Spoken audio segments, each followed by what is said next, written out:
Welcome to Con Mind. So today we are going to attempt the second part of CDS Elementary Mathematics 2020 second paper. Right? For we have we got through the first 50 questions. Now we are left with the next 50 questions of the same. Okay. We are observing various types of questions and a variety in questions, variety in the same topics. Right? So now let us look at some more varieties. All the instructions are the same. Okay, the test series booklet is A and the maximum marks are 100. All the instructions are as same as that. Here it says the difference between two angles is 15 degree, right? यानी कि θ1 minus θ2 जो है आपका वो 15 degree है, और जो sum of the angles in radian है वो 5π/12 है. 5π/12 को मैं इसको डिग्री में कन्वर्ट कर लेता हूँ. ठीक है, तो डिग्री में कितना हो जाएगा ये? पाई रेडियन जो होता है आपका वो होता है 180 डिग्री. तो इतना रेडियन कितना डिग्री होगा? तो 5π/12. ठीक है, घटा यहाँ से 12 1 60 15, यानी कि ये 75 डिग्री आपको गिवन है. दिस इज गिवन है 75 डिग्री. ठीक है, सो नाउ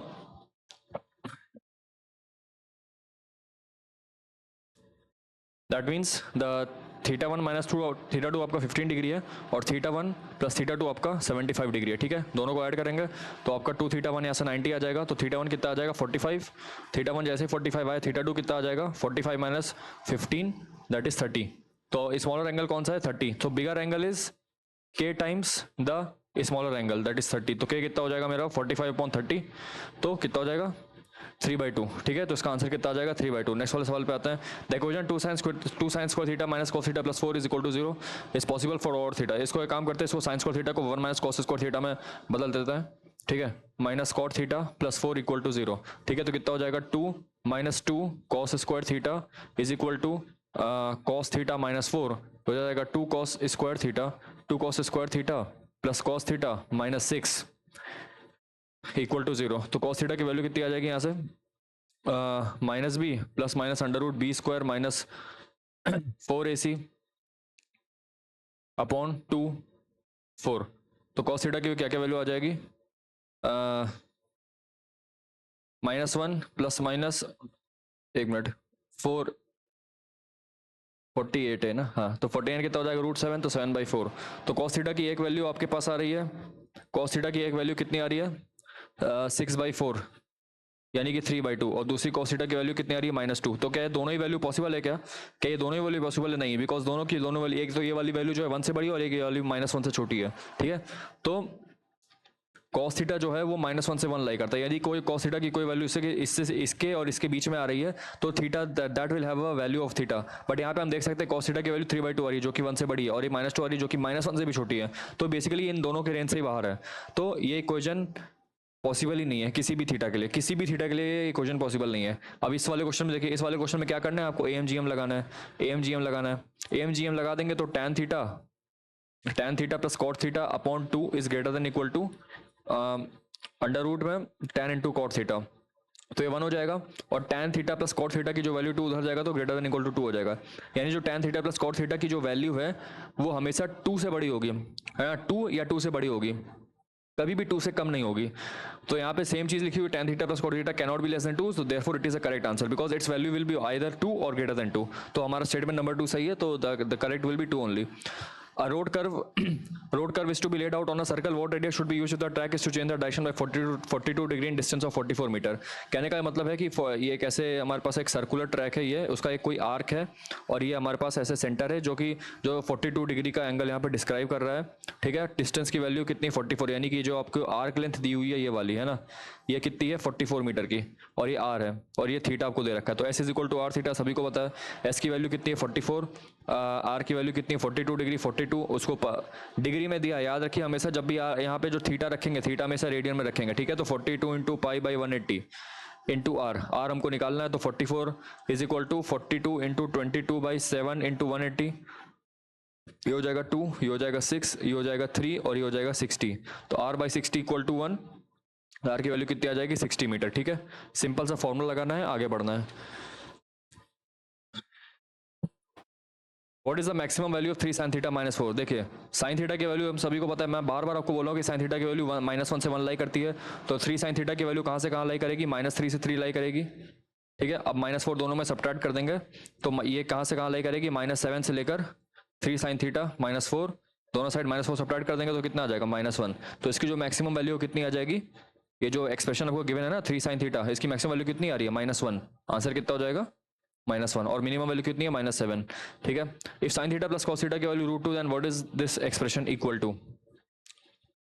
देखिए अगर ऐसा कुछ एक्सप्रेशन आपको दिया हुआ है ना, तो इसको मैं सिंगल वेरिएबल में कन्वर्ट करता हूँ, है ना। मैंने यहाँ पे क्या किया, अंडर रूट साइन थीटा का question that is 1 plus under root cos theta का क्वेश्चन दैट इज 1, तो √2। अगर √2 से मल्टीप्लाई किया तो √2 से डिवाइड भी करना पड़ेगा, तो √2 sine theta plus 1/√2 cos theta. इसकी वैल्यू कितनी दी हुई है √2। √2 से √2 कैंसिल हो जाएगा, तो साइन, अभी देखिए ये जो फॉर्मूला आपको दिख रहा है इसको मैं ऐसे लिख सकता हूँ, sine theta plus sine theta cos 45 plus cos theta sine 45, ये हो सकता है, that is equal to 1। Sine theta plus 45 that is equal to 1। So theta plus 45 जो है वो आपका कितना आ रहा है, ये थीटा प्लस ये साइन थीटा, ये कब 1 आएगा, जब थीटा प्लस 45 की वैल्यू 90 होगी, जब ये पूरा 90 होगा तभी तो 1 आएगा। तो थीटा की वैल्यू कितनी हो जाएगी 45। ठीक है, तो यहाँ पे रख देते हैं। अब थीटा की वैल्यू 45 आई गई है, तो साइन 45 की पावर 1/6, यानी साइन 45 कितना होता है 1/√2। 1/√2 की पावर 6 प्लस कॉस 45 भी 1/√2 होता है, तो उसकी भी 1/√2 की power 6 plus 6 sign square theta, यानी कि 1/2 इंटू कॉस। देखिए साइन 45 1/√2 का स्क्वायर 1/2 और ये 1/2। इसको सॉल्व करते हैं, कितना बन जाएगा, 1/√2 की पावर 6 कितना हो जाएगा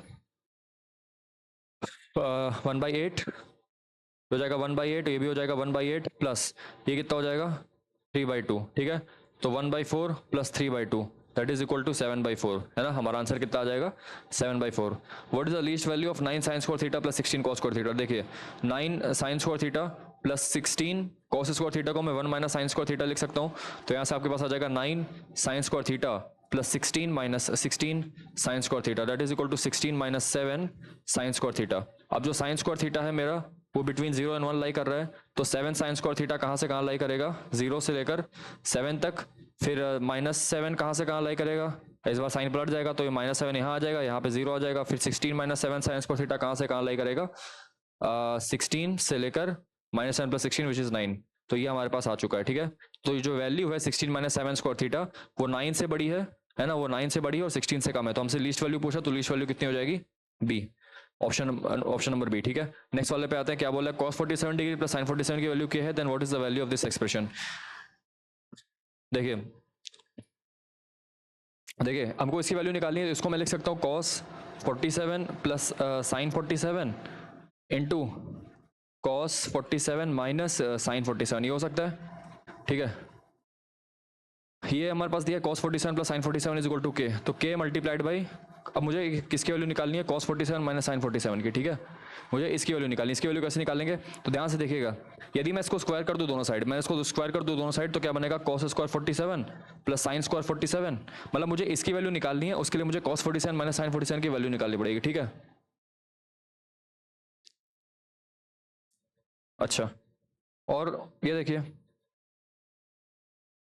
तो अगर मैं इसका स्क्वायर करूंगा दोनों साइड, तो sine square 47 plus 2 sine 47 cos 47 ये हो जाएगा, that is equal to K square. ठीक है, तो ये कितना हो जाएगा 1 plus 2 sine 47 cos 47 is equal to K square. तो यहाँ से जो 2 साइन 47 कॉस 47 की वैल्यू आ रही है that will be equal to K square minus 1, that will be equal to K square minus 1। ठीक है, अच्छा, अब मैं क्या करूंगा, मैं cos 47 माइनस साइन 47 का होल स्क्वायर निकालूंगा, that will be equal to 1 minus 2 sine 47 cos 47। ठीक है, that is equal to 1 minus K square minus 1 that is equal to 2 minus K square. अब मुझे चाहिए cos 47 माइनस साइन 47 की value, और यहां से ये आ जाएगा, अगर मैं इसका अंडर रूट ले लूं तो, राइट,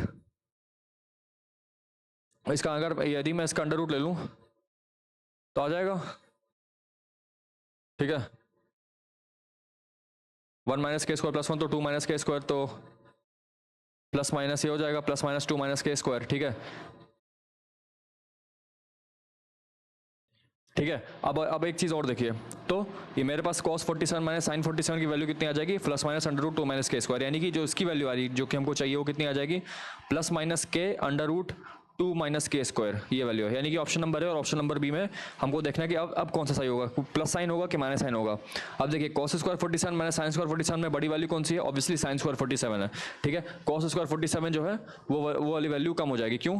क्योंकि हमको पता है कि 45 डिग्री के एंगल के बाद जो कॉस होता है वो घटने लगता है, साइन होता है वो बढ़ने लगता है। तो जैसे ही ये बड़ा हो गया, ये वाली वैल्यू बड़ी हो जाएगी, ये वैल्यू छोटी हो जाएगी, तो माइनस साइन आ जाएगा। तो इसका आंसर हो जाएगा माइनस के under root 2 minus K square, ठीक है। तो ऑप्शन नंबर बी जो है करेक्ट आंसर हो जाएगा। नेक्स्ट वाले पे आते हैं।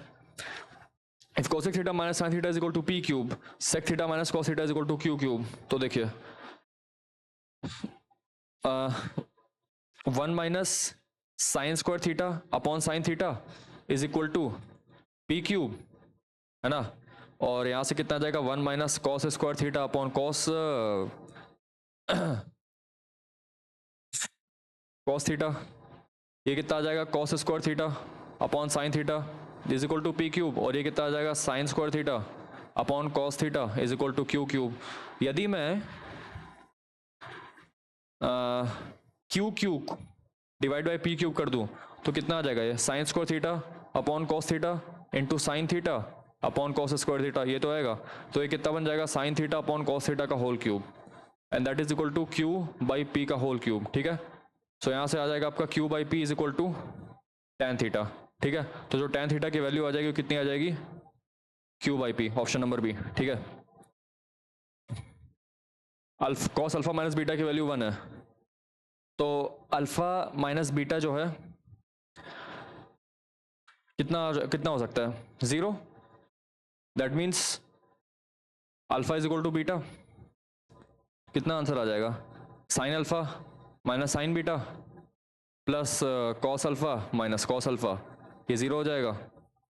और बीटा की वैल्यू अल्फा के बराबर है, और बीटा की वैल्यू यहाँ पे अल्फा हो जाएगी, बीटा की वैल्यू यहाँ पे अल्फा हो जाएगी, तो ये दोनों कैंसिल होकर 0 आ जाएगा, ऑप्शन नंबर बी, ठीक है। The value of this can not exceed 1। तो देखिए cos 61 की सेम वैल्यू है sin 29, क्योंकि दोनों कॉम्प्लीमेंट्री एंगल है, तो sin 29 प्लस sin 29 will be equal to 2 sin 29, ठीक है। अब हमको पता है कि जो sin 29 है that is less than sin 30, है ना।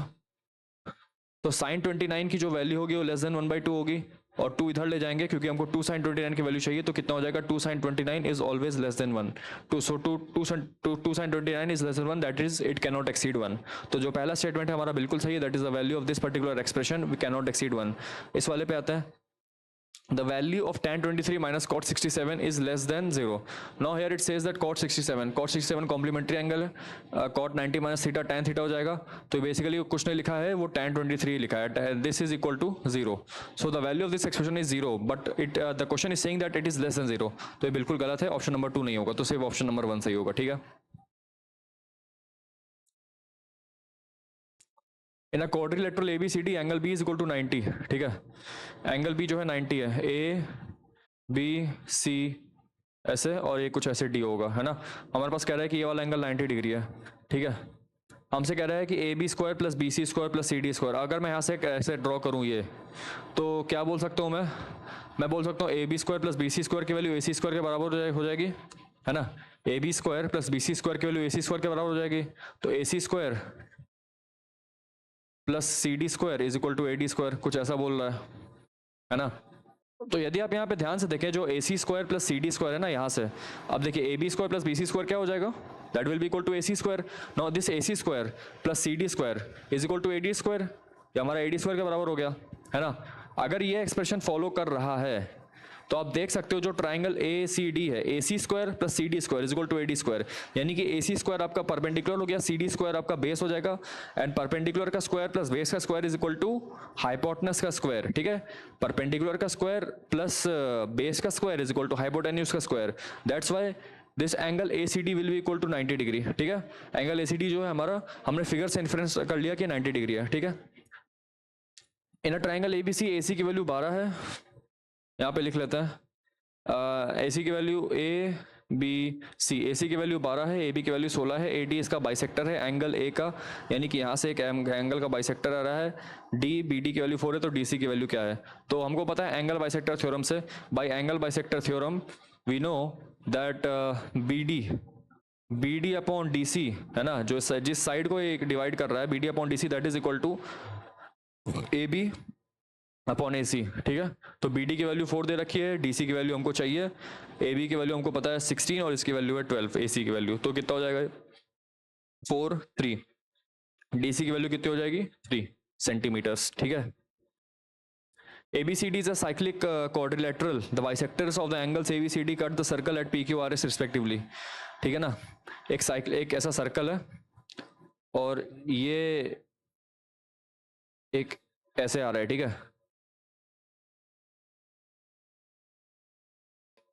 है ना। ये कितना हो जाएगा A B C D, ठीक है। Bisectors of the angles ABCD cut the circle at PQRS respectively. Then what is the angle of PQR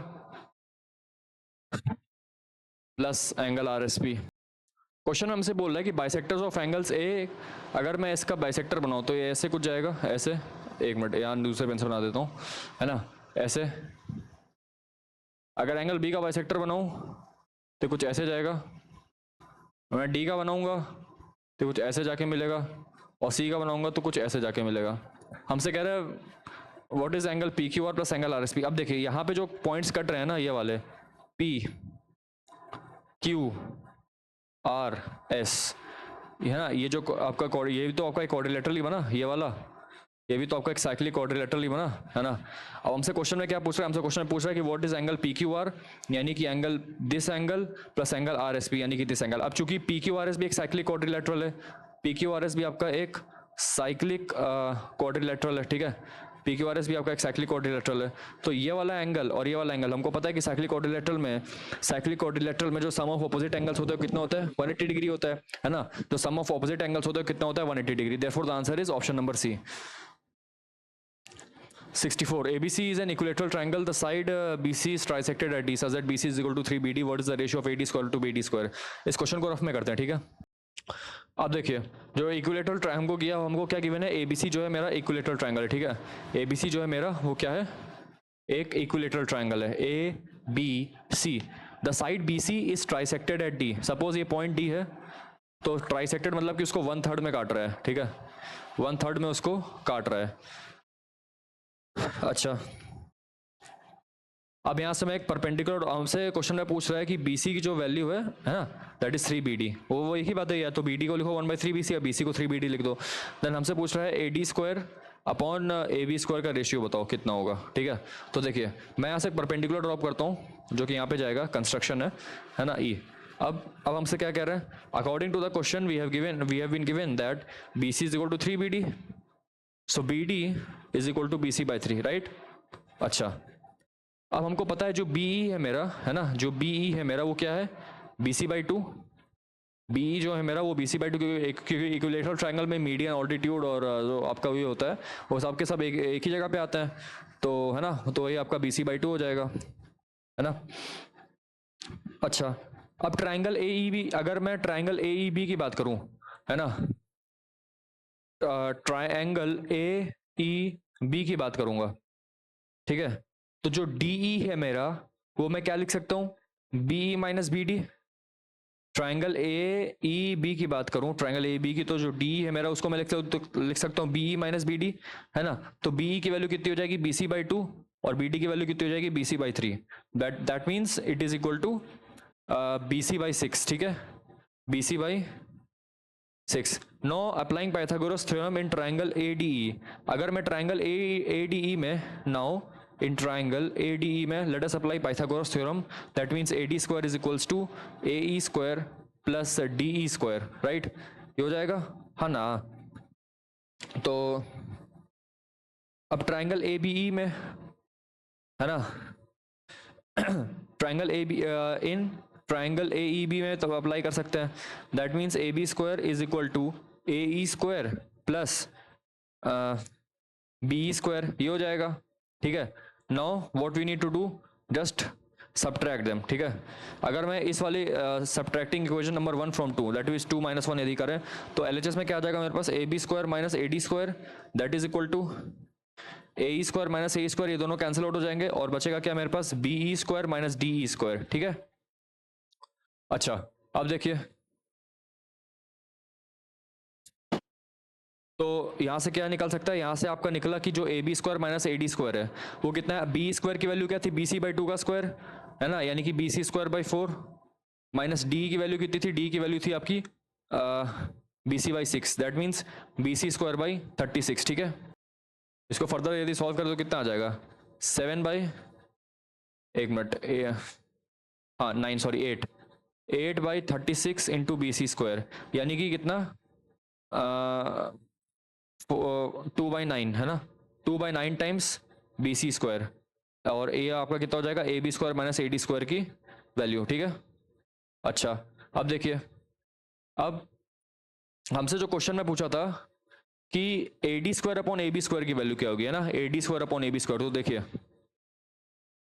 अगर चूंकि हमारे पास एक इक्विलेटरल ट्रायंगल है तो उस केस में ए बी की वैल्यू बी सी की वैल्यू ए सी के बराबर होगी, तो हमसे जो जिसका रेशियो पूछ रहा है वो पूछ रहा है A D square upon A B square का, यानी कि हमको हर जगह ए बी चाहिए, तो मैं क्या करता हूँ, बी सी को ए बी से रिप्लेस कर देता हूँ, है ना। तो यहाँ से जो ए डी स्क्वायर आएगा आपका, A D square will be equal to A B square minus 2/9 times A B square हो जाएगा, that is equal to 7/9 times A B square, 7/9 A B square हो जाएगा आपका क्या, ए डी स्क्वायर की value. तो हमसे क्या पूछा, A D square by A B square की वैल्यू बता दो, तो A D square by A B square कितना हो जाएगा, 7/9, ठीक है। तो इस वाले क्वेश्चन का आंसर क्या हो जाएगा, 7:9। अब देखिए इस वाले क्वेश्चन को देखिए, इसको भी हम क्वेश्चन रफ में करते हैं, ठीक है। क्वेश्चन में हमसे कह रहा है कि diagonals of a trapezium divide each other proportionally, ये तो हमको पता है कि ये तो थ्योरेटिकल स्टेटमेंट है, पहला स्टेटमेंट ऑलवेज सही है, नहीं तो मैं आपको इसका प्रूफ भी दिखा दूंगा, ठीक है। नाउ दूसरा वाला कह रहा है कि any line drawn parallel to the parallel sides of a trapezium divides the non parallel sides proportionally, मतलब बेसिकली हमसे ट्रेपेजियम की कुछ प्रॉपर्टीज के बारे में पूछ रहा है, तो हम इसको प्रूव करते हैं, ठीक है। तो हमसे पहला जो स्टेटमेंट बोल रहा है वो ये है कि the diagonals of a trapezium divide each other proportionally, तो देखिए मैं यहाँ पे एक वो बना देता हूँ, ट्रेपेजियम बना देता हूँ, ठीक है, एक ऐसे, है ना, W X Y Z, suppose ये ट्रेपेजियम है मेरे पास, और ये ट्रेपेजियम है, यहाँ से एक आपके पास गया डायगोनल ऐसे और ये डायगोनल ऐसे, ठीक है। तो फिर सपोज ये पॉइंट है आपका O, ये पॉइंट है आपका P, ठीक है। तो हमसे क्या कह रहा है कि the diagonals of a trapezium divide each other. Now अब हमने ये ट्रेपेजियम बनाया, है ना, जिसमें ZX और WY आपके दो पैरेलल्स हैं, और जो आपका PO है, सपोज ये वाली जो लाइन है आपकी, जो PO लाइन है ना, this PO line is parallel to ZY। Now PO is parallel to WX is also parallel to ZY, ठीक है, WX के पैरेलल है, इसके भी पैरेलल है, और ZY के भी पैरेलल है, ठीक है। नाउ इन ट्राइंगल WZY, ये जो आपको ट्राइंगल दिख रहा है WZY, तो PQ is parallel to ZY, PQ is parallel to ZY, तो देयरफॉर जो आपका थेल्स थ्योरम होता है ना, जो आपका प्रोपोर्शनैलिटी थ्योरम होता है, थेल्स थ्योरम जिसको कहते हैं, या BPT, बेसिक प्रोपोर्शनैलिटी थ्योरम, क्या कहता है basic proportionality theorem, WP upon PZ is equal to WO upon OY, है ना, WP upon WZ is equal to WO upon OY, ठीक है। ये आपका हो गया पहला। दूसरा, अगर मैं दूसरे ट्रायंगल की बात करूं, in triangle WZX, in triangle WZX, है ना, ट्रायंगल WZX में आप देख सकते हो जो OP है वो पैरेलल है WX के, तो फिर से यहाँ पे बेसिक प्रोपोर्शनैलिटी थ्योरम या थेल्स थ्योरम लगा के हम क्या बोल सकते हैं कि ZP upon PW is equal to ZO upon OX, है ना, ZO अपॉन OX, या फिर PW upon ZP is equal to OX upon ZO, ये बोल सकते हैं। ये हमारा दूसरा हो गया। From equation 1 and 2, from equation number 1 and 2 we conclude that WO upon OY, है ना, WO upon OY is equal to OX upon OZ, या फिर हम ऐसे कहें कि OZ upon OX, OZ upon OX is equals to OY upon OW, या फिर OZ अपॉन OY, ऐसा है ना। तो आप देखिए ध्यान से कि हमने यहाँ पे प्रूफ कर दिया कि the diagonals of the trapezium divide each other proportionally, यानी कि OZ upon OX is equal to OY upon OW, है ना, OZ upon OX is equals to OY upon OW, तो हमने प्रूव कर दिया,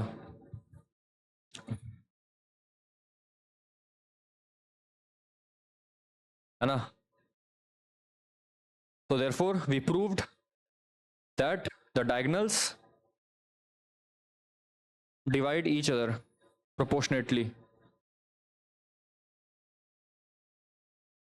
ठीक है, अच्छा अब देखिए दूसरा स्टेटमेंट हमसे ये कह रहा है, क्या कह रहा है कि the any line drawn parallel to the parallel sides of a trapezium divides the non parallel sides proportionately. अगर कोई ऐसी लाइन है जो कि इन दोनों साइड्स के पैरेलल डिवाइड करी गई है तो that line divides, that particular line divides the non parallel sides proportionately. तो देख लेते हैं, अब फिर से वही सेम चीज़ करनी है और कुछ नहीं करना है, ठीक है। जो चीज़ हमने यहाँ पे करी थी अब वही बड़े स्केल पे कर देनी है। कैसे, जैसे ट्रेपीजियम, अब डब्ल्यू एक्स वाई जेड है, डायगोनल जेड एक्स है, पी आर इज पैरेलल है ना, सपोज ये आपका पी आर है, सो पी आर इज पैरेलल जो आपका पी आर है वो पैरेलल है किसके, जेड एक्स के, सॉरी जेड वाई और डब्ल्यू एक्स के, ठीक है। अब ट्राइंगल जेड डब्ल्यू एक्स में देखें, ट्राइंगल जेड डब्ल्यू एक्स में देखें तो that will be equal to P, we can see that P O is parallel to W X है ना, पी ओ जो है आपका पैरेलल टू डब्ल्यू एक्स है। तो बेसिक प्रोपोर्शनलिटी थ्योरम में थेल्स थ्योरम का इस्तेमाल करके हम ये कर सकते हैं, इसको क्या कर सकते हैं, जेड पी अपॉन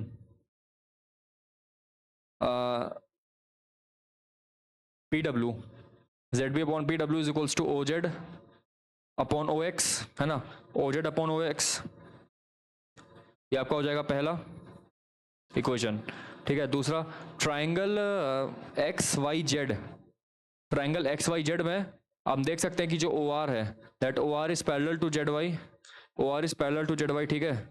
तो हम ऐसा लिख सकते हैं क्या कि जो आपका एक्स आर है या X R upon R Y, ठीक है, X R upon X Y that will be equal to X O upon O Z है ना, X O upon O Z, या फिर अगर मैं इसको उल्टा करके लिखूँ तो O Z upon O X that will be equal to R Y upon X R and that is equal to Z P upon P W, ठीक है, that is equal to Z P upon P W. So here we can say that Z P upon P W is equal to R Y upon R X. ध्यान से देखिए, ध्यान से आप देखिए, तो Z P upon P W, Z P upon P W is equals to R Y upon R X. तो देखिए हमने इसको भी प्रूव कर दिया कि the any line which is drawn parallel to the parallel sides of the triangle divides the non parallel sides, यानी कि नॉन पैरेलल साइड्स कौन सी है, जेड डब्ल्यू और वाई एक्स, तो ये दोनों आपकी नॉन पैरेलल साइड्स है, therefore they divide the non parallel sides in the same ratio, ठीक है। तो यहाँ पे दूसरा स्टेटमेंट भी हमारा सही है, तो both 1 and 2 are correct. If h c v are respectively the height, curved surface area and the volume of a cone, then what is this equal to? तो देखिए 3 पाई, वॉल्यूम कितना होता है कोन का, वॉल्यूम होता है कोन का 1/3 पाई। अच्छा मुझे इसको बेसिकली v के टर्म्स में हटाना होगा, ठीक है, मतलब v को मुझे c और h के टर्म्स में लिखना होगा। तो कैसे लिखेंगे, क्योंकि अगर आप ऑप्शन में देखो तो ऑप्शन में मेरे पास सिर्फ c और h के टर्म्स में, यानी कि मुझे यहाँ से v हटाना पड़ेगा। v क्या होता है मेरे कोन का, जो कोन का v होता है वो कितना होता है 1/3 पाई r स्क्वायर h, ठीक है। और जो आपका कर्व्ड सरफेस एरिया होता है वो होता है pi R L, that is equal to pi R under root R square plus H square, ये होता है ना, ये आपका कर्व सरफेस एरिया होता है। तो कर्व सरफेस एरिया का यदि मैं स्क्वायर कर दूंगा यहाँ से तो कितना हो जाएगा, pi square R square plus H square, ये हो जाएगा, ठीक है। तो मुझे यहाँ से आर स्क्वायर को सब्स्टिट्यूट करना पड़ेगा किसी चीज से, राइट, तो कितना हो जाएगा,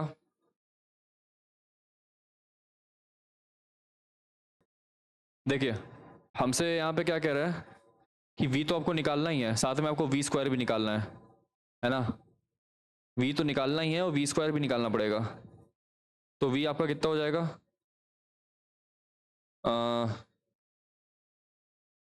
1/3 pi R square H, R square की वैल्यू अगर आप यहाँ से निकालोगे तो कितना हो जाएगा, C square upon pi square is equal to R की power 4 plus R square H square.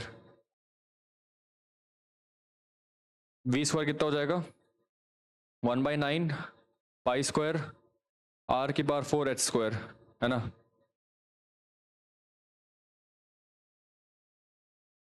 तो आर की पावर 4,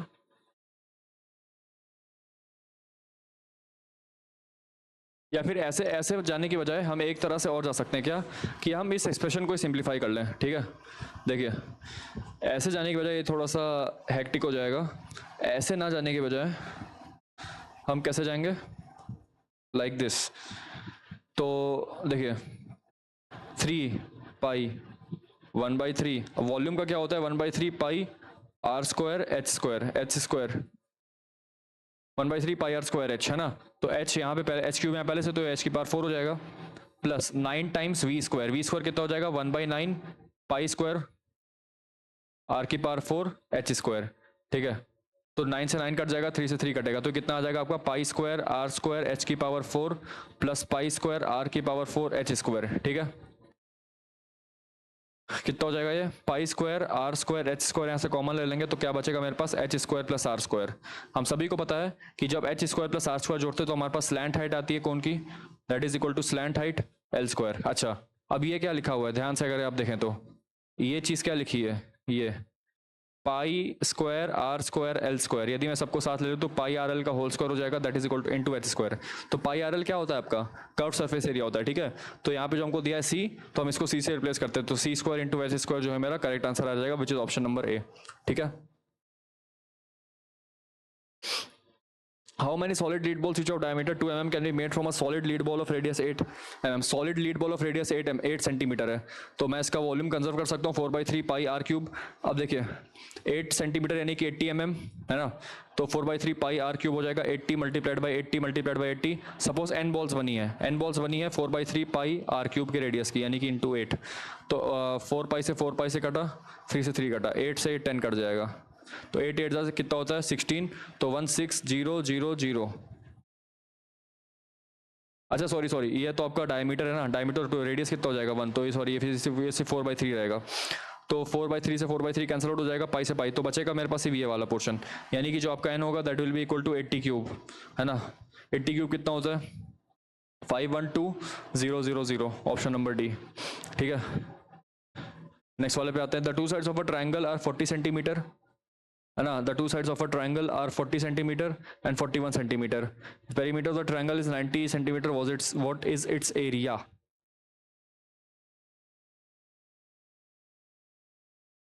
टू साइड्स यदि 40 है 41 है तो 81 हो जाएगा, पेरीमीटर कितना है 90, तो रिमेनिंग साइड कौन सी हो जाएगी 9 वाली। और देखिएगा 40 square plus 9 square is equal to 41 square, ये राइट एंगल ट्रायंगल फॉर्म करेंगे, ट्रिपलेट फॉर्म कर देंगे, ये आपका 9 हो जाएगा, ये आपका 40 हो जाएगा, तो आंसर कितना आ जाएगा 180, because half into base into height कितना हो जाएगा आपका, half into base into height 20, तो दैट इज इक्वल टू 180 इसको सेंटीमीटर स्क्वायर, है ना। हमको पता है कि भाई अगर एक साइड 41 है दूसरी साइड 40 है, पेरीमीटर हमारा 890 है, तो मैंने इस पेरीमीटर की वजह से तीसरी साइड निकाली, with the help of the perimeter I found out the third side that is 9, and we know that the 41, 40, 9 are is a well known triplet, है ना। चाहे अगर आपको नहीं भी पता तो आप करके देख सकते हो, 1681, है ना। 40 स्क्वायर प्लस 9 स्क्वायर आपका हो जाएगा 1681, 41 का स्क्वायर आप कैलकुलेट कर लोगे यहाँ से, कितना आ जाएगा 1681, देखिए वही सेम चीज आ गई, है ना। The diagonals of a rhombus differ by 2 units and its perimeter exceeds the sum of diagonals by 6 units, what is the area of the rhombus. अगर एक रोम्बस, सपोज एक रोम्बस है, ये है ना। अगर एक रोम्बस x+2 है, या एक रोम्बस यदि x है, दूसरा क्या हो जाएगा x-2, या फिर अगर एक x+2 है तो दूसरा कुछ भी हो सकता है, ठीक है। तो यदि मैं एक रोम्बस के अगर एक डायगोनल की लेंथ को x मानता हूं तो दूसरा क्या हो जाएगा x+2, ठीक है। तो यहां से अगर मैं x मानूंगा, सपोज इस वाले को मैं x मानता हूं, तो इसका आधा कितना हो जाएगा x/2, है ना, x/2। और अगर मैं इस वाले डायगोनल की लेंथ को x+2 मानता हूँ तो इसका आधा कितना हो जाएगा x+2/2। और मुझे पता है कि ये वाला जो ट्रायंगल बनाएगा, ये ग्रीन वाला, ये राइट एंगल ट्रायंगल होता है, ये राइट एंगल ट्रायंगल होता है। तो अगर मैं यहाँ से इसकी साइड आ जाएगी, साइड कितनी आ जाएगी, s² is equal to x² plus x+2 का होल स्क्वायर बाई 4, ये आ जाएगा, ठीक है। तो ऐसे s will be equal to, और हमसे क्या बोल रहा है, and its perimeter exceeds the sum of the diagonals by 6 units, यानी कि जो उसका पेरीमीटर है, यानी कि जो 4s है, that equals exceeds 4s minus sum of the diagonals कितने हो जाएंगे x plus two, sorry 2x plus two, तो 4x minus 2x minus two that is equal to 6 units, ठीक है. So 4s will be equal to 8 plus 2x, right. So s will be equal to 4 plus X by two. S की value कितनी आ जाएगी 4 plus X by two, तो 4 plus X by two का whole square is equal to X square by 4 plus X plus two का whole square by 4, ये हो जाएगा, है ना. x प्लस टू का होल स्क्वायर बाई 4, यहाँ पे सॉल्व करते हैं. ये कितना हो जाएगा X square plus 16 plus 8x by 4 is equal to X square by 4 plus x plus two का whole square that is equal to X square plus 4x by 16, है ना. सॉरी, ये हो जाएगा 4 से 4 कैंसिल आउट हो जाएगा. X square plus 16 plus 8x equal to 2x square plus 4x, ये हो जाएगा. कितना हो जाएगा एक्स स्क्वायर उधर जाएगा तो माइनस 4x हो जाएगा, minus 12 equal to 0. X square minus 6x plus 2x minus 12 equal to 0, तो x की वैल्यू कितनी आ जाएगी 6. जैसे ही x की वैल्यू 6 आई, तो एक अगर x की वैल्यू 6 आ रही है तो दूसरा क्या हो जाएगा 8. अगर एक डायगोनल की लेंथ 6 आ गई तो दूसरे डायगोनल की लेंथ क्या हो जाएगी 8. और हमको पता है डायगोनल्स की लेंथ अगर ये दी हुई है तो जो उनका प्रोडक्ट होता है उसका हाफ होता है मेरा एरिया, तो कितना हो जाएगा एरिया मेरा 24 स्क्वायर यूनिट्स, ठीक है. नेक्स्ट वाले सवाल पे आता है. The area of a right angle triangle if the radius of the circumcircle is 5 centimeter and the altitude drawn to the hypotenuse is 4 centimeter. देखिए आसान सवाल है, कोई ज़्यादा कठिन नहीं है. बस जो आपको टर्म्स लगते हैं ना थोड़े कॉम्प्लिकेटेड होते हैं, तो वही सेम चीज़ दी हुई है, ठीक है. हमसे क्या बोल रहा है क्वेश्चन में ये बोल रहा है कि what is the area of a right angle triangle if the radius of the circumcircle is 5 centimetre, ठीक है. यानी कि ये है. पहली बात मैं आपको बता दूं कि जो सर्कम सेंटर होता है किसी भी राइट एंगल ट्रायंगल का, जो सर्कम सेंटर होता है वो हमेशा हाइपोटेनस के मिड पॉइंट पर लाई करता है. इस बात को हमेशा याद रखिएगा कि जो किसी भी राइट एंगल ट्रायंगल का जो सर्कम सेंटर होता है वो हमेशा हाइपोटेन्यूज के मिड पॉइंट पे लाई करता है, ठीक है, जो है ना. और जो ऑर्थो सेंटर होता है वो यहाँ पे लाई करता है, जो कि जो दो अदर साइड्स के इंटरसेक्शन पे, ठीक है. तो यहाँ से जब मैं एक सर्कल बनाऊंगा तो कुछ ऐसा सर्कल बनेगा, कीपिंग सेंटर इज दिस. अगर सेंटर है तो डायमीटर हो जाएगा, राइट. हमसे बोल रहा है कि radius of the circum circle is 5, तो ये पूरा अगर ये 5 है तो ये भी 5 हो जाएगा, यानी कि पूरा 10 हो गया. And altitude drawn to the hypotenuse is 4 units. हमसे बोला है कि area of the right angle triangle, तो एरिया कितना हो जाएगा हाफ इंटू बेस कितना है मेरे पास 5 plus 5 which is 10 into height कितना है 4, क्योंकि ये हमारा परपेंडिकुलर है. तो आंसर आ गया मेरा कितना 20 सेंटीमीटर स्क्वायर, ठीक है. 20 centimetre square is the answer. Next वाले पे आते हैं, क्या बोल रहा है. In a triangle, values of all the angles are integers. Which one of the following cannot be the proportion of their measures?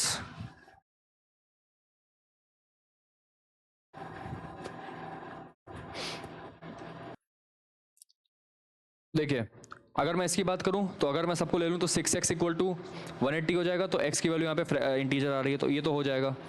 ये अगर देखें तो 12x की वैल्यू 180 आ रही है तो x की वैल्यू 15 आ जाएगी, यानी कि इसमें भी सारे एंगल्स इंटीजर आ जाएंगे. इस वाले केस में देखें तो 18x की वैल्यू 180 आ रही है, x की वैल्यू 10 आ रही है, तो इस वाले केस में भी सारे के सारे इंटीजर आ जाएंगे.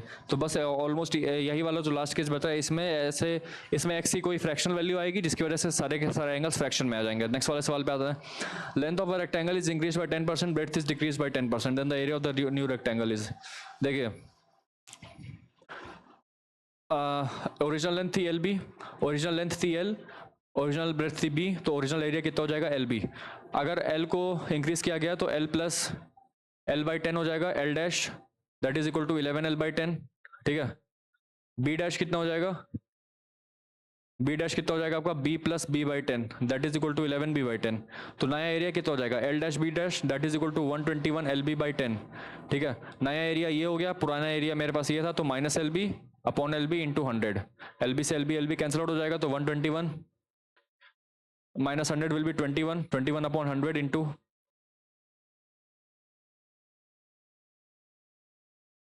अच्छा एक minute sorry B minus B by 10 होगा ना, वर्थ तो डिक्रीज हो गई तो ये 9B बाई 10 हो जाएगा, सॉरी 9B बाई 10 हो जाएगा. तो ये कितना हो जाएगा 99, हाँ 99 LB अपॉन 100, तो 99 अपॉन 100 माइनस 1 कितना हो जाएगा -1 अपॉन 100 इंटू 100%. तो माइनस क्या सिग्निफाई कर रहा है माइनस से सिग्निफाई कर रहा है कि एरिया के वैल्यू में डिक्रीज हुआ है, that there is a percentage decrease. तो कितने का परसेंटेज डिक्रीज हुआ है? -1% का, ठीक है। तो इट इज डिक्रीज बाय 1%। अब हमसे कह रहा है surface areas of the two spheres are in the ratio 1:4, यानी कि 4πr1² अपॉन 4πr2² की जो वैल्यू है 1:4 है। तो r1 अपॉन r2 की वैल्यू कितनी हो जाएगी? 1/2। इसका होल क्यूब करेंगे तो कितना आ जाएगा? 1/8। So therefore the ratio of their volumes will be the ratio of their cubes of their radius। तो यही आपका हो जाएगा आंसर, ठीक है, 1:8। अरे भाई 4/3 पाई r1 cube divided by 4/3 pi r2 cube, तो 4/3 पाई कट जाएगा, तो बचेगा सिर्फ आपके पास क्या? r1 अपॉन r2 का whole cube 1:8। The length, breadth and the height of a brick are this and this centimeter respectively. The number of bricks required to construct a wall with dimensions this and this equal to। बहुत ही simple सवाल है। अगर इसका dimension ये है ना, तो इसका वॉल्यूम कितना हो जाएगा? यानी कि एक ब्रिक कितना वॉल्यूम ले रहा है? 20 सेंटीमीटर इंटू 15 इंटू 10, और कितना करना है पूरा? 45 इंटू 0.15 इंटू 3 इंटू, चूंकि सबके सब मीटर में है तो उसको 10⁶ हो जाएगा, और ये सब सेंटीमीटर में आ जाएंगे, ठीक है। तो कितना हो जाएगा आपका? इंटू 10⁻² यहाँ कर देते हैं, और यहाँ पे 10⁸ बना देते हैं, 15 से कैंसिल आउट हो जाएगा, है ना। और ये आपका कितना हो जाएगा? 5 4 20, ये हो जाएगा 9, तो 27/40 इंटू 10⁶ ये हो जाएगा। तो 27/4 इंटू 10⁵, तो 27/2700,000 अपॉन 4 कितना हो जाएगा? 62 और 30 28 20 5 0, यही हो जाएगा, ठीक है। मतलब बेसिकली 2 0 यहाँ पे नहीं होंगे, क्यों? यहाँ पे सिर्फ वही रहेगा, क्योंकि यहाँ पे 10² बढ़ेगा ना, यहाँ क्यों बढ़ेगा? तो सिर्फ 10⁶ ही रहेगा, तो यहाँ पे बेसिकली आपका 10⁴ हो जाएगा। तो जैसे ही 10⁴ होगा तो आपका क्या बन जाएगा? 27 इंटू 10⁻⁴, यानी कि 27,000/4 कितना हो जाएगा? 4 से 24 30 4 7 20 6750 6750 जो है इसका करेक्ट आंसर हो जाएगा, ठीक है। If the sum of all interior angles of a regular polygon is twice the sum of all its exterior angles, sum of all interior angles का फॉर्मूला होता है n-2 into 180, that is equal to twice the sum of all its exterior angles. Exterior angle की value होती है 360 degree हमेशा, ठीक है। तो n-2 इंटू 180/360 यहाँ से 2 हो जाएगा, तो n-2 की वैल्यू 4 है, तो n की वैल्यू कितनी हो जाएगी? 6। तो अगर n की वैल्यू 6 आ रही है, यानी कि 6 नंबर ऑफ साइड्स हैं उस पर्टिकुलर पॉलीगन में, उसको हम कहते हैं क्या? हेक्सागन, ठीक है। नेक्स्ट वाले सवाल पे आता है। अब bicycle wheel makes 5000 revolutions in moving 11 kilometre, तो यहाँ पे वही फॉर्मूला लगेगा S is equal to r theta. अगर 5000 रिवॉल्यूशंस लग रहे हैं तो टोटल 5000 रिवॉल्यूशन। अब एक रिवॉल्यूशन में 360 डिग्री होता है, 360 डिग्री कितना होता है? 2π, तो 2π रेडियन ये आपका हो जाएगा पूरा थीटा, जो कि इस थीटा ने घूमा है। अब ये जो दिया हुआ है आपका किलोमीटर में, ठीक है, तो ये हो जाएगा आपका S, तो इसको मैं मीटर में कन्वर्ट कर लेता हूँ, राइट। तो ये आपका हो जाएगा 11,000 metre, that is equal to R, हमको R निकालना है, और थीटा हमको ऑलरेडी गिवन है 5000 इंटू 2π रेडियन, ठीक है। तो यहाँ से 3 से 3 कटेगा, ये 10 हो जाएगा, तो R की वैल्यू कितनी हो जाएगी आपकी? 11/10। लेकिन ये तो मीटर में है, हमको सेंटीमीटर में लाना है।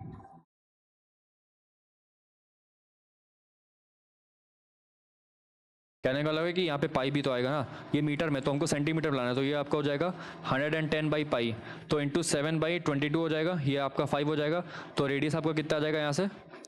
35 सेंटीमीटर, ठीक है, 35 centimetre. The volumes of two cones are in the ratio 1:4 and the diameters are in the ratio 4:5, what is the ratio of their heights? अगर डायमीटर्स इस रेशियो में है तो रेडियस भी इसी रेशियो में होंगे, ठीक है। Volumes of the to cons, अब V1/V2 जो है वो आपका होता है 1/3 πr²h, तो 1/3 πr²h, ठीक है, 1/3 πr, ये हो जाएगा। V1/V2 की वैल्यू हो जाएगी 1/4 is equal to 1/3 pi cancel out हो जाएगा, R1/R2 का होल स्क्वायर इंटू H1/H2, ठीक है, ये हो जाएगा। अब देखिए वॉल्यूम ऑफ द, अब उसका डायमीटर का जो रेशियो 4:5, यानी कि रेडियस का रेशियो कितना है? 4:5, तो 1/4 इज इक्वल टू 4/5 का होल स्क्वायर इंटू H1/H2, तो H1/H2 की वैल्यू कितनी हो जाएगी, जो कि हमके रेशियो ऑफ द हाइट्स पूछा हुआ है, वो कितना हो जाएगा? 25/64, ठीक है, 25/64, 77 का option number A. In a triangle ABC if 2 times angle है, अब देखिए हमसे angle A plus angle C की वैल्यू पूछ रहा है, तो एंगल ए की वैल्यू कितनी हो जाए, एंगल बी की वैल्यू कितनी हो जाएगी 2 टाइम्स एंगल ए बाई 3, और एंगल सी की वैल्यू कितनी हो जाएगी एंगल ए बाई 3। तो angle A plus angle B plus angle C की वैल्यू कितनी है 180 डिग्री। तो एंगल ए तो वैसे ही है, एंगल बी की वैल्यू कितनी है 2 टाइम्स एंगल ए बाई 3, और एंगल सी की वैल्यू है angle A by 3 is equal to 180 degree. तो 6 times angle A is equal to 540, तो एंगल ए कितना हो जाएगा 90। अब एंगल ए 90 हो जाएगा, तो एंगल बी कितना हो जाएगा 2/3 टाइम्स 90 दैट इज 60 डिग्री। तो एंगल सी कितना हो जाएगा बचा हुआ 30 डिग्री। हमसे क्या पूछ रहा है angle A plus angle C की वैल्यू, तो 90 प्लस 30 कितना हो जाएगा 120। अब the perimeter of a circle and a square are equal, then what is the ratio of the area of the circle. Perimeter of a circle यानी कि 2 pi R that is equal to area, अगर square का side S ले लें तो वो 4s के बराबर हो जाएगा। हमसे पूछा ratio of the area of the circle यानी कि pi R square upon S square की वैल्यू चाहिए, यानी कि pi into R upon S का होल स्क्वायर। मुझे आर अपॉन एस की वैल्यू चाहिए होगी, तो आर अपॉन एस यहाँ से कितना आ जाएगा 2 बाई पाई, इसका स्क्वायर आ जाएगा कितना 4 अपॉन पाई स्क्वायर, ठीक है 4 अपॉन पाई स्क्वायर, तो that is equal to pi multiplied by 16, अब sorry pi multiplied by 4 upon pi का स्क्वायर, तो पाई से पाई कैंसिल हो जाएगा, तो 4:2 पाई जो है मेरा करेक्ट आंसर आ जाएगा, option number D. The lengths of the sides of a right angle triangle are consecutive even integers. Consecutive even integers, what is the product of these integers?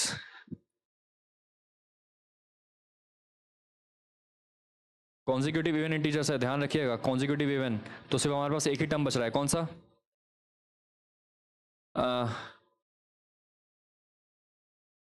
8 6 8 10। इस पूरे इस एक मात्र ट्रिपलेट के अलावा आपके पास ऐसा कोई भी ट्रिपलेट नहीं है जो कि इस कंडीशन को सेटिस्फाई करे that they are consecutive even integers. यही हमारे पास 6, 8, 10 हमारे पास इकलौता पूरे नंबर सिस्टम में ऐसा ट्रिपलेट है जिसमें जो कि राइट एंगल ट्रायंगल के साइड फॉर्म करते हैं, plus they are consecutive even integers, ठीक है। और एक कॉन्जिक्यूटिव इंटीजर जो 3 कॉन्जिक्यूटिव इंटीजर्स है उसका एकमात्र केस कौन सा है आपका 3, 4 और 5, ठीक है। तो इसका आंसर कितना आ जाएगा मेरे पास half into base into height कितना हो जाएगा दैट इज 24। लेकिन हमसे प्रोडक्ट पूछ रहे हैं इन सभी का, तो प्रोडक्ट कितना हो जाएगा 8 into 6 into 10 which is equal to 480, ठीक है। नेक्स्ट वाले पे आता है। A circle is inscribed in a triangle ABC, ठीक है। ट्राइंगल एबीसी में एक सर्कल इंस्क्राइब्ड है, ठीक है।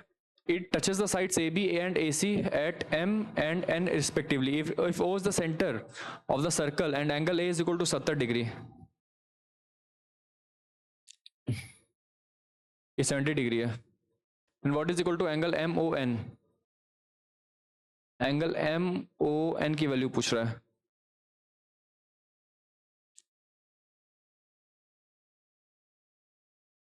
देखिए ये पूरा आपका क्वाड्रिलेटरल बन गया MONA, है ना, ये आपका क्वाड्रिलेटरल बन जाएगा ये पूरा का पूरा। तो क्वाड्रिलेटरल में ये एंगल 90 होता है, ये एंगल 90 होता है, तो हमको ये वाला एंगल निकालने के लिए बोला हुआ है। तो हमको पता है कि 90 plus 90 plus this angle 70 plus angle MON that is equal to 360 degree, ये हमारा 360 डिग्री के बराबर होता है, ठीक है। तो कितना हो जाएगा 180 प्लस 70 दैट इज 250, तो 250 plus angle MON is equal to 360 degree, ठीक है। तो यहाँ से आपके पास जो एंगल MON आ जाएगा वो कितना आ जाएगा 360 माइनस 250 दैट इज 110 डिग्री, ठीक है। नेक्स्ट वाले सवाल पे आता है, क्या बोल रहा है। The sum of the squares of sides of a right angle triangle is 8450 square units. What is the length of its hypotenuse? Sum of the squares of sides of a right angle triangle. कहने का मतलब है कि यदि right angle triangle है तो ये अगर A है ये साइड B है तो ये कितना होता है आपका √A² प्लस B²। हमसे कह रहा है कि sum of the squares of sides यानी कि साइड्स के स्क्वायर्स का सम, यानी कि इसका स्क्वायर ये तो हो जाएगा A² प्लस B² प्लस इसका स्क्वायर प्लस इसका square that is equal to 8450। तो 2 टाइम्स A² प्लस B² की वैल्यू कितनी हो जाएगी 8450, तो A² प्लस B² की वैल्यू कितनी हो जाएगी यहाँ से 4225। हमसे पूछा what is the length of the hypotenuse. Hypotenuse की लेंथ क्या होती है √A² प्लस B²। हमारे पास A² B² है, दोनों तरफ √ ले लेते तो ये हमारी रिक्वायर्ड लेंथ हो जाएगी। क्या हो जाएगा ये आपका हो जाएगा, देखिए ये 50 तो नहीं होगा, 55 भी नहीं होगा क्योंकि 55 क्या समथिंग, मतलब 50 तो नहीं होगा, 55 भी नहीं होगा, 60 भी नहीं होगा, ये that is equal to 65 units, ठीक है। ये जो आपका 65 यूनिट्स है, क्यों मैंने ऐसा अंदाजा लगा, क्योंकि जो 60 का स्क्वायर होता है वो 3600 होता है। अब ये जितनी भी क्वांटिटीज हैं ये तो इससे छोटी हैं, तो इससे ऑब्वियसली छोटी होंगी, तो बड़ी कौन सी है, सिर्फ 65 यूनिट्स। नेक्स्ट वाले पे आते हैं। A triangle and parallelogram have equal areas and equal basis. हमारे पास एक मतलब ऐसे पैरेललोग्राम है, ठीक है, और हमारे पास सेम बेस है, सेम ही बेस का बना हुआ है, और हमारे पास एक ऐसे ट्रायंगल बना है, ठीक है। हमसे बोल रहा है कि what is the ratio if the altitude of the triangle is के टाइम्स। अगर ये के टाइम है, सपोज ये हमसे बोल रहा है कि ये H1 है, ये H2 है, ठीक है, तो दोनों का they have equal areas. So parallelogram by triangle का जो वो होता है, वो कितना होता है, base into height, base into H1, है ना, upon half into base into height. हमसे बोला दे हैव इक्वल बेसिस, तो बेस और बेस कैंसिल आउट हो जाएगा। पैरेललोग्राम और ट्रायंगल का इक्वल एरिया, तो वो भी गया, तो बचेगा सी मेरे पास क्या, H1 upon 2H1 upon H2।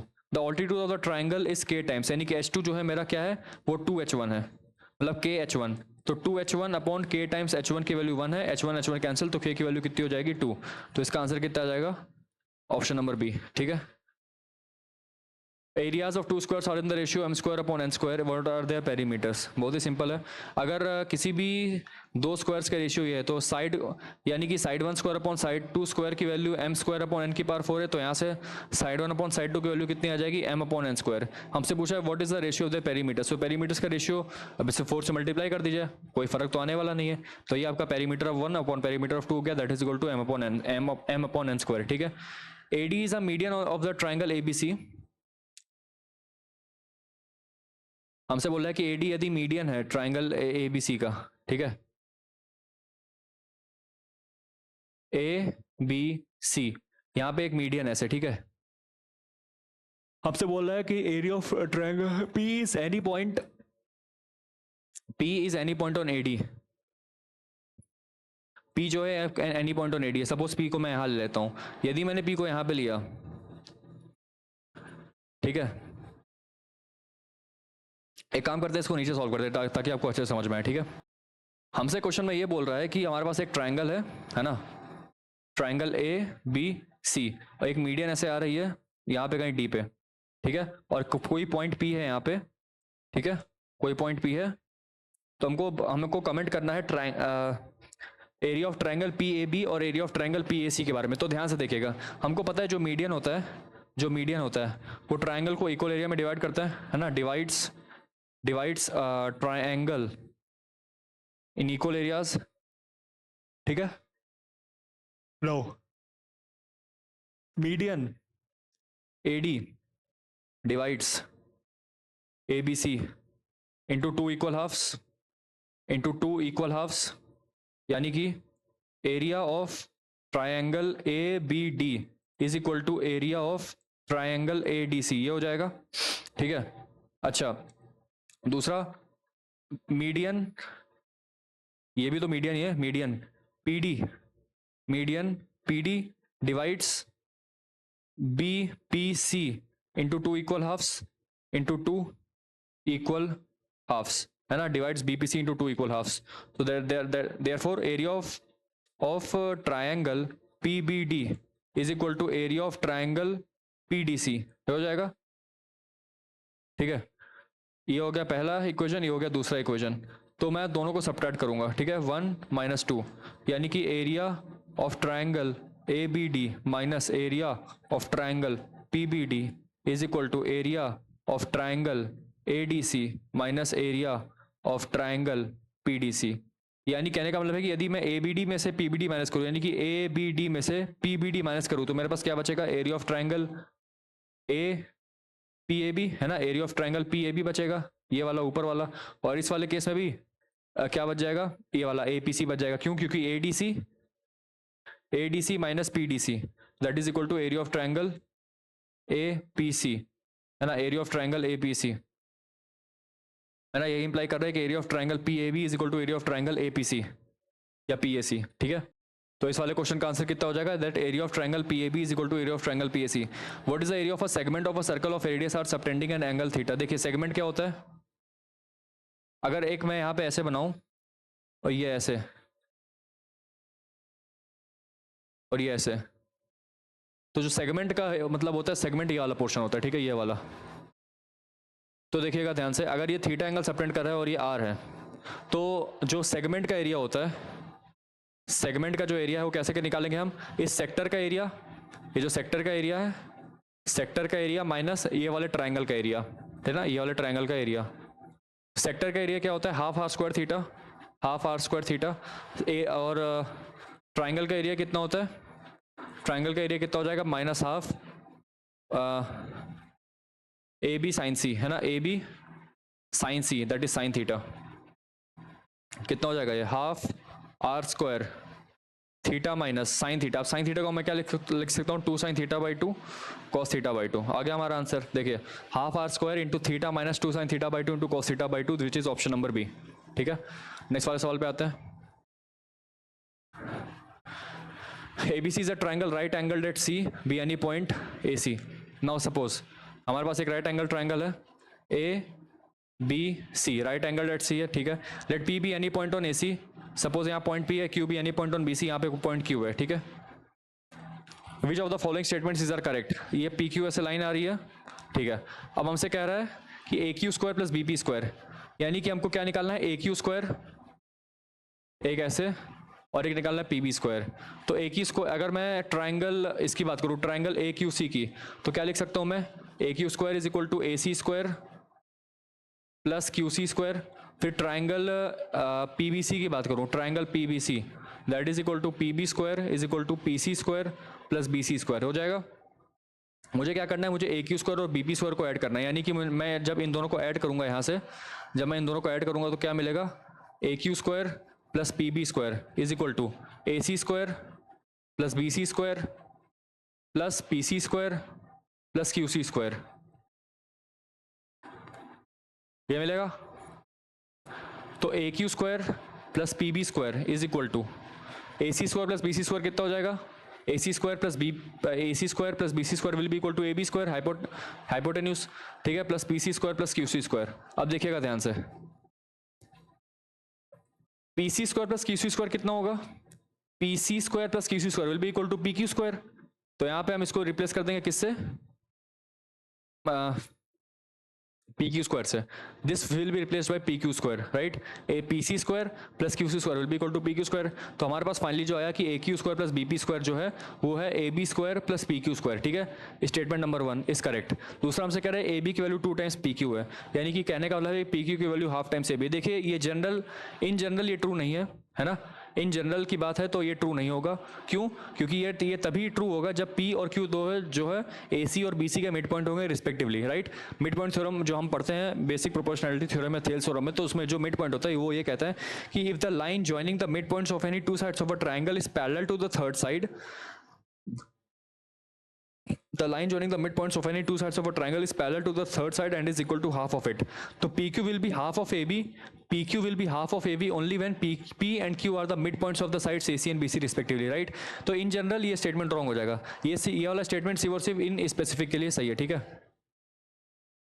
ठीक है। तो इन जनरल में ये ट्रू नहीं होगा, अगर P और Q मिड पॉइंट होंगे तो वो ट्रू हो जाएगा, ठीक है। तो this statement is not true अगर considering the general case, right. Specific में हो सकता है, तो इसका जो करेक्ट आंसर हो जाएगा वो सिर्फ 1 ओनली हो जाएगा, राइट। अच्छा, 4 circular coins of equal radius R placed with the centres coinciding with the 4 vertices of a square. मतलब कहने का मतलब है कि each coin touches 2 other coins, ये ऐसे कॉइन रखे हुए हैं ऐसे और ऐसे, ठीक है। और हमसे बोल रहा है कि जो इनके सेंटर्स हैं वो स्क्वायर के वर्टाइसेस से कोइंसाइड कर रहा है, यानी कि कुछ ऐसा सिनेरियो बना है मेरे पास, ठीक है। If the uncovered area of a square is 42 centimetre square, यानी कि हमसे बोल रहा है कि ये वाला जो एरिया है वो कितना दिया हुआ है, 42 सेंटीमीटर स्क्वायर। हमसे बोल रहा है कि रेडियस ऑफ ईच कॉइन, तो इसका रेडियस R मैं मान लेता हूँ, इसका रेडियस R, इसका रेडियस R, ठीक है। तो स्क्वायर का एरिया कितना हो जाएगा, 4R स्क्वायर, है ना। उसमें से हम क्या माइनस करेंगे, उसमें से हम ये 1 2 3 4 ये जो चारों आपको क्वार्टर दिख रहे हैं इनका सम माइनस कर देंगे। एक क्वार्टर का सम कितना हो जाएगा, एक क्वार्टर का एरिया कितना आएगा, half R square into pi by 2, है ना। ये आएगा एक क्वार्टर का एरिया, है ना। तो 4 ऐसे क्वार्टर है तो टोटल 4 हो जाएंगे, 4 से 4 कैंसिल, तो पाई R स्क्वायर, यानी कि हमें ये वाला क्वांटिटी यहाँ पे सब्ट्रैक्ट करना है, राइट। तो 4R square minus R square, ठीक है, तो R square into 4 minus pi, तो R square that is equal to 42, हमको ये गिवन है 42, तो 4 माइनस 22/7 इज इक्वल टू 42, तो 28 minus 2 6/7 is equal to 42 R square, है ना। तो यहाँ से कैंसिल आउट हो जाएगा 7, तो आर स्क्वायर की वैल्यू कितनी आ जाएगी 49, तो आर की वैल्यू आ जाएगी 7, ठीक है। तो रेडियस कितना आ जाएगा मेरे पास 7। The radii of the flat circular faces of a bucket and are x and 2x, यानी कि बकेट किस शेप में होती है, एक फ्रस्ट्रम के शेप में होती है, ठीक है, ऐसे, ठीक है। बकेट की जो ऊपर वाली सरफेस है उसका एरिया x, उसका रेडियस x है, और नीचे वाली सरफेस का एरिया 2x है रेडियस। हाइट कितनी दे रखी है 3x की, ठीक है। यदि मैं इसको कंप्लीट कर दूं, एक कोन बना दूं पूरा, तो एक पूरा ऐसे कोन बन जाएगा, पूरा ऐसे कोन बन जाएगा, ठीक है। मैं सपोज मानता हूं कि जो ऊपर वाली हाइट है वो h है, ठीक है, ऐसे ये। तो आप देख सकते हो, मुझे पता है कि ये जो दोनों ट्रायंगल्स होते हैं ये सिमिलर होते हैं, ये वाला जो ट्रायंगल है ये वाला, और ये जो बड़ा वाला ट्रायंगल है ये वाला, दोनों के दोनों ट्रायंगल सिमिलर होते हैं। तो यहाँ पे क्या होगा, radius x upon 2x is equal to उनका जो साइड्स होगा वो भी प्रोपोर्शन में होगा, x upon 2x is equal to h upon h plus 3x, ये हो जाएगा। तो यहाँ से मैं h की वैल्यू निकालता हूँ, कितनी आ जाएगी, hx plus 3x square is equal to 2xh। तो यहाँ से कितना हो जाएगा 3x square minus hx equal to 0, x की वैल्यू आ जाएगी 3x minus h equal to 0। तो यहाँ से जो h की वैल्यू है वो 3x के बराबर आ जाएगी, ठीक है। जो h की वैल्यू है हमारी, जो यहाँ पे हमने एज्यूम की थी, वो 3x के बराबर आ रही है। अच्छा, अब क्या बोल रहे हैं हमसे, what is the capacity of the bucket. तो बकेट की कैपेसिटी निकालने के लिए, यानी कि फ्रस्ट्रम, वॉल्यूम ऑफ फ्रस्ट्रम निकालने के लिए मुझे क्या करना पड़ेगा, volume of the total cone, volume of the total cone minus ये जो बड़ा वाला कोन है ना, ये आपका टोटल कोन है, big cone, minus volume of the small cone. Volume total की जगह मैं बिग लेता हूँ, volume of the big cone यानी कि बड़ा वाला cone minus volume of the small cone. इस बड़े वाले कोन में से मैं इस वाले कोन को सब्ट्रैक्ट करूंगा, ये जो छोटा वाला है, ये बड़े वाले कोन में से मैं छोटा वाला सब्ट्रैक्ट करूंगा, तो मेरे पास ये बकेट ही तो बचेगा, ये है ना, ये बकेट ही तो बचेगा। तो वॉल्यूम ऑफ द बिग कोन कितना हो जाएगा 1/3 पाई, अब इसका रेडियस कितना है 2x आर स्क्वायर, यानी कि 4x स्क्वायर इंटू h कितना हो जाएगा, इसका h हो जाएगा आपका 3x आ गया ये, और ये 3x है, तो 6x minus volume of the small cone कितना हो जाएगा 1/3 pi R square into x 3x, इसकी जो हाइट है वो 3x आ जाएगी। तो इसको करते हैं, कितना आ जाएगा 1/3, यहाँ से 3 से 3 कैंसिल आउट हो जाएगा, यहाँ से 2 कैंसिल आउट हो जाएगा, तो मेरे पास क्या बचेगा 8 pi X cube minus pi X cube, that is equal to 7 pi X cube जो है मेरा एरिया आ जाएगा। पाई की वैल्यू 22/7 लेनी है, तो 7 इंटू 22/7 इंटू एक्स क्यूब, तो 7 से 7 कैंसिल आउट हो जाएगा, तो 22 x cube will be the volume of the frustum, that is volume of the bucket, जो कि हमसे क्वेश्चन में पूछा हुआ था, ठीक है, 22 x cube. Now it says that PQRST represent the length and breadth, height, surface area and volume of a cuboid respectively, then what is this expression equal to। इसको जब आप सॉल्व करोगे तो आपको निकल गया कि PQ plus QR plus PR upon PQR, इसकी वैल्यू पूछ रहा है। अब जो हमारा वॉल्यूम होता है, जो कि हमारा S है, सॉरी जो हमारा T है, वॉल्यूम T क्या होता है हमारा, जो हमारा वॉल्यूम होता है वो क्या होता है, एक मिनट, जो हमारा टी होता है, जो कि हमको वॉल्यूम यहाँ पे रिप्रेजेंट कर रहा है, वो कितना होता है p multiplied by q multiplied by r, तो पी क्यू आर की वैल्यू तो टी हो जाएगी।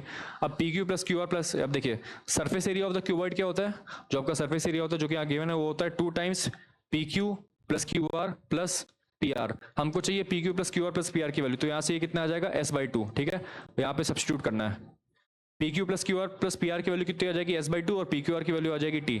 हमसे इसकी वैल्यू पूछा हुआ है, पी क्यू है ना, मतलब P q plus q r plus P R की वैल्यू आ जाएगी S/2, और पी क्यू आर की वैल्यू कितनी आ जाएगी टी। हमसे पूछा है इसका सम और इसका रेशियो, यानी कि इन दो, इसका और इसका रेशियो कितना हो जाएगा S/2t, है ना, S/2t which is option number c. 15 candidates appeared in an examination, the marks of the candidates who passed, है ना, who passed कितना है ये, तो इसको हम असेंडिंग ऑर्डर में लिखते हैं, कितना हो जाएगा 4 5 6 6 7 7 8 8 9 और 9, तो ये जो टोटल है हमारे पास इतने हैं, ठीक है, 1 2 3 4 5 6 7 8 9 10, हाँ तो 10 कैंडिडेट्स हैं, यानी कि जितने फेल हुए वो इससे कम ही लाए होंगे, यानी कि 4 से कम ही होंगे सारे, अब जितने भी हैं, है ना। तो ये टोटल 9 स्टूडेंट पास हुए थे और 5 स्टूडेंट फेल हुए थे, 6 स्टूडेंट फेल हुए थे, ठीक है, सॉरी ये 10 है, 10 स्टूडेंट्स पास हो गए थे और 5 फेल हो गए थे। हमसे पूछा मीडियन बताओ कितना होगा, तो टोटल 15 लोग हैं, तो 15 में जो 8वां ऑब्जर्वेशन होगा वही तो मीडियन होगा, वही हमारा मीडियन होगा, तो 5 इधर आ जाएंगे, और 6 7 और 8, 8वां 6, तो हमारा मीडियन कितना हो जाएगा 6, ठीक है। If the yield in gram of barley from 7 plots of size 1 square yard each were found to be this is what is the median yield. तो इसको भी इंक्रीजिंग ऑर्डर में अरेंज करते हैं, कितना हो जाएगा 111 और ये आपका हो जाएगा फिर 141 फिर 151 फिर सॉरी 154 देन 175 देन 176, एक मिनट कुछ और भी बोल रहे हैं क्या, 154 सॉरी 180 एंड देन 191। तो ये हमारा जो इंक्रीजिंग ऑर्डर में है, ठीक है।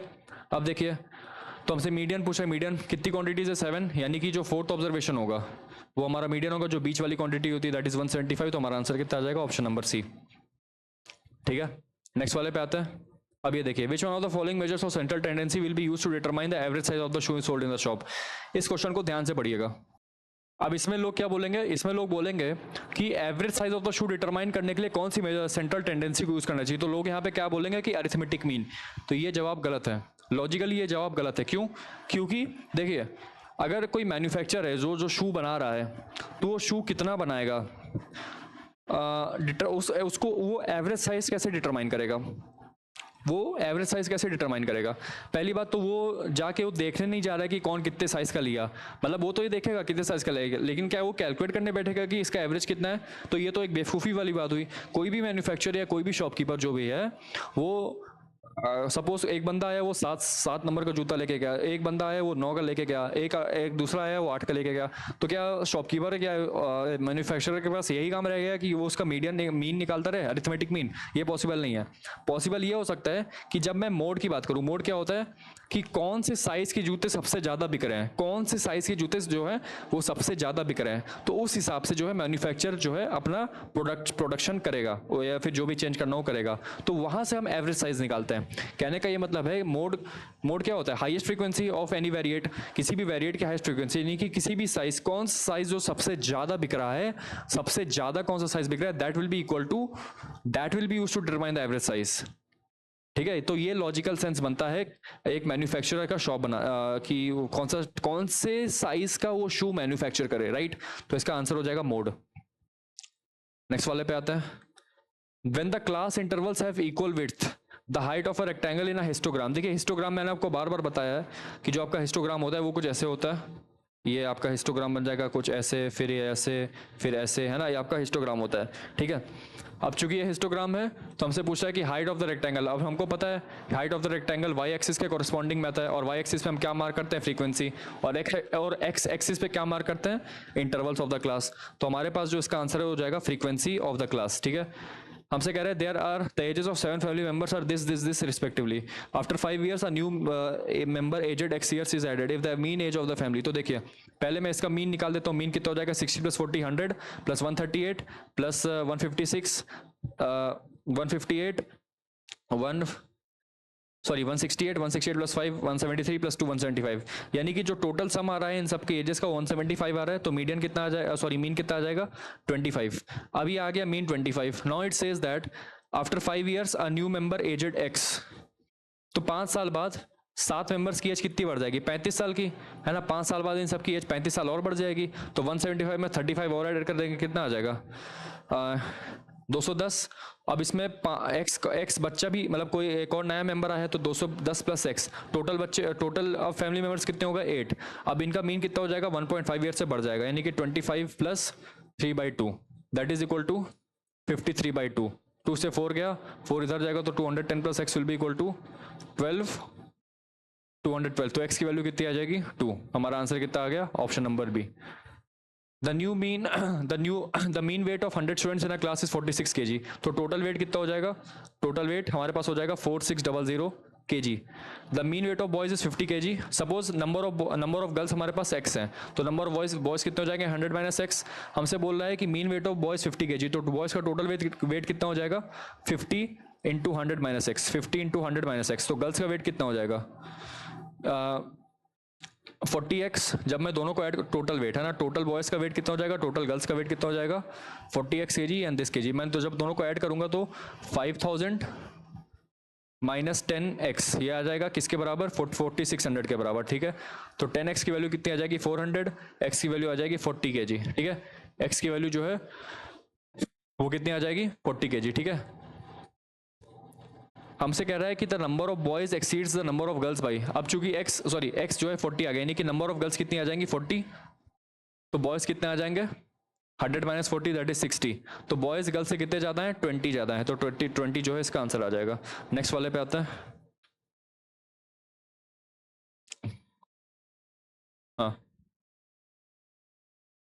What is the algebraic sum of the deviations, देखिए हमसे पूछा algebraic sum of the deviations from the mean, जहां पे भी आपको देखे एल्जेब्रिक सम, डेविएशंस और मीन, ये तीनों शब्द आ जाए तुरंत आंसर आपका जीरो हो जाएगा। क्यों? क्योंकि आप मीन क्या होता, देखिए एल्जेब्रिक सम ऑफ डेविएशंस का मतलब होता है कि आप इन सब का मीन निकालोगे पहले, है ना। सपोज ये x1 है, ये x2 है, ये x3 एंड सो ऑन, ठीक है, ये सारी की सारी क्वांटिटीज आपको दी हुई हैं, आप इन सब का मीन निकालोगे, उसका मीन आएगा m। तो हमसे पूछा एल्जेब्रिक सम ऑफ डेविएशंस कितना होता है, तो इसका मतलब होता है आपको निकालना है x1 minus m plus x2 minus m plus x3 minus m and so on. चूंकि यहाँ पे हमको सिर्फ बोला है एल्जेब्रिक सम, ना कि एब्सोल्यूट सम, तो एल्जेब्रिक सम हमेशा आप कोई भी वेरिएट ले लो दुनिया में, कोई भी नंबर ऑफ ऑब्जर्वेशंस ले लो, अगर आप उसका डेविएशन फ्रॉम द मीन निकालोगे, अगर आप उसका एल्जेब्रिक सम निकालोगे ना, if you will find the algebraic sum of the deviations of the mean, it will always be zero, no matter what the values are given, it will be always zero, always. लेकिन यदि यहीं पे आपका absolute सम होता, अगर यहाँ पे आपका एब्सोल्यूट सम होता, उस केस में हम यहाँ पे मॉड्यूलस लगाते हैं, राइट, उस केस में हम यहाँ पे हर केस में मॉड्यूलस लगाते हैं, जिससे कि हमारे पास एक पॉजिटिव क्वांटिटी आती है, तो उस केस में हमारा आंसर जीरो ना आके एक पॉजिटिव क्वांटिटी आता है। लेकिन चूंकि अभी हमसे सिर्फ यहाँ पे एल्जेब्रिक सम पूछा हुआ है, तो इसका आंसर जीरो आ जाएगा direct. The mean of the 5 observations is m, तो मीन कितना हो जाएगा आपका 5x प्लस 8 16 प्लस 22, है ना, सॉरी 6 प्लस 6 12, तो 5x plus 20 upon 5 is equal to m, तो 5x plus 20 is equal to 5m, 5 से कैंसिल आउट हो जाएगा, तो x plus 4 is equal to m। What is the mean of the first three observations, x की value हो जाएगी m minus 4, यानी कि m माइनस 4 प्लस 2 यानी कि m माइनस 2 और m, यानी कि इन तीन क्वांटिटीज का मुझे क्या निकालना है, मुझे निकालना है मीन। तो इसको डिवाइड कर देंगे इसके सम से, कितना हो जाएगा 3m minus 6 upon 3 that is equal to m minus 2, answer कितना आ जाएगा मेरा m माइनस 2, ठीक है। नेक्स्ट वाले पे आते हैं। What is the median of this particular expression, median पूछ रहे हैं हमसे, 2 4 6 8 एंड सो ऑन, ऐसे करते करते 100 तक जाएगा। टोटल कितने इसमें नंबर ऑफ टर्म्स हैं 50 है, तो कितना हो जाएगा 25th observation plus 26th observation का जो मीन होगा, है ना, वो होगा हमारा इसका मीडियन। अब देखिए 25th ऑब्जर्वेशन कौन सा हो जाएगा, देख लेते हैं। 2 4 6 8 10, ये 5 हो जाएगा, तो ऐसे करते करते जो 25th ऑब्जर्वेशन आएगा वो आपका आ जाएगा 50, है ना, जो आपका 25th ऑब्जर्वेशन आएगा वो 50 आ जाएगा। फर्स्ट ऑब्जर्वेशन 2 है, सेकंड ऑब्जर्वेशन 4 है, 25th ऑब्जर्वेशन उसका डबल हो जाएगा 50, 26th ऑब्जर्वेशन उसका डबल हो जाएगा विच इज 52, तो 50 और 52 का जो मीन होगा वही हमारा इस पूरे सीरीज का मीडियन हो जाएगा, ठीक है। तो हमारा इन दोनों का मीन कितना हो जाएगा 51। नेक्स्ट वाले सवाल पे आते हैं। The harmonic mean and geometric mean of two numbers are 10 and 12, what is the arithmetic mean. आप सभी को बात पता है कि जो हार्मोनिक मीन होता है वो क्या होता है 2ab upon a plus B. यदि मैं, और where a and b are two numbers, है ना, a and b are two numbers, यदि मैं इसको फिर से लिखूं, ऐसे लिख दूं ab upon a plus b by 2, ऐसे भी लिख सकता हूं। तो ध्यान से देखिए ab आपका क्या है, ab आपका g स्क्वायर है, ज्योमेट्रिक मीन का स्क्वायर, और a प्लस बी बाई 2 क्या है आपका अरिथमेटिक मीन। तो ये जो हमारा h है वो है क्या, g स्क्वायर अपॉन a, ठीक है। तो h जो है हमारा g स्क्वायर अपॉन a है, तो g हार्मोनिक मीन आपको कितना दिया हुआ है 10, ज्योमेट्रिक मीन आपको दिया हुआ है 12, तो उसका स्क्वायर कितना हो जाएगा 144 अपॉन अरिथमेटिक मीन आपको निकालना, तो अरिथमेटिक मीन कितना हो जाएगा 14.4, जो कि हमारा है ऑप्शन नंबर डी। तो इसी के साथ हम यहाँ पे 2020 के सीडीएस एलिमेंट्री मैथमेटिक्स के सेकंड पेपर के सेकंड पार्ट को कंप्लीट करते हैं। आई होप आपको ये सीरीज अच्छी लगी, आपको ये वाला जो ये पूरा है ना एक आपको एक अंडरस्टैंडिंग डेवलप हुई होगी, आपको इसको करने में थोड़ा मज़ा भी आ रहा होगा। आप इसमें देखिए स्टैटिस्टिक्स के अच्छे सवाल हैं, ज्योमेट्री के अच्छे सवाल हैं, मेंसुरेशन के अच्छे सवाल है, तो आप इन सब को प्रैक्टिस करिए। प्रैक्टिस है ये सारी की सारी चीज़ें जो हैं वो आएंगी, और एक बार आपने इसको अंडरस्टैंड कर लिया अच्छे से, तब जाके आपको इसमें एक अच्छी स्पीड, अच्छी ड्यूरेबिलिटी, अच्छी पावर आ जाएगी, ठीक है। तो चलते हैं, thank you, all the best.